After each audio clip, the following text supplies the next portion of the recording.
La cour intérieure du secrétariat d'État à la Défense, 11h.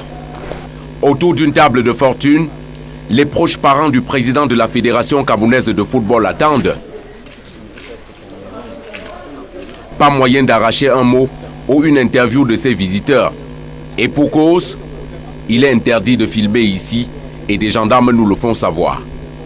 Mais sur ces visages discrets, l'inquiétude saute aux yeux. Il se trouve que celui que certains d'entre eux appellent affectueusement le président IA a été interpellé aux premières heures de la matinée de ce 10 juin. Quand nous l'avons eu au téléphone pour la dernière fois à 9h30, il y attendait son avocat. Donc maintenant, il ne savait pas forcément à ce moment-là pour quelle raison il y est. Aujourd'hui, c'est de la circonspection, on attend d'y voir plus clair. En attendant d'y voir un peu plus clair justement, IA Mohamed se trouve à une vingtaine de mètres de cet endroit, au service central de recherche.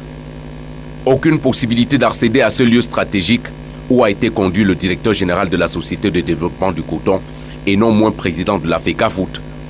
Son interpellation, qui avait jusque-là animé les rumeurs, a pris tout le monde de court.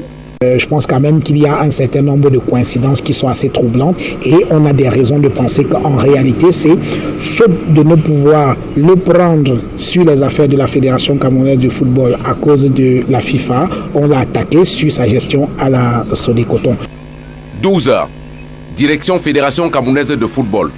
Ici, le cordon sécuritaire de la veille du fait de la défaite des Lions a cédé place à un calme plat. Anxiété perceptible sur les mines de certains agents, mais globalement, on se montre confiant pour la suite. Les décisions du contrôle supérieur de l'État sont susceptibles de recours sous 60 jours à compter de la notification auprès de la Chambre administrative de la Cour suprême. C'est probablement l'un des épisodes les plus importants d'un feuilleton qui tourne depuis au moins 3 mois.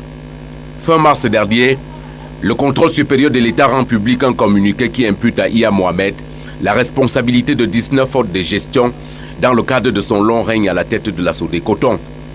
Le Conseil de discipline budgétaire estime que ces indélicatesses auraient coûté à l'État du Cameroun la rondelette somme de 9 milliards de francs CFA.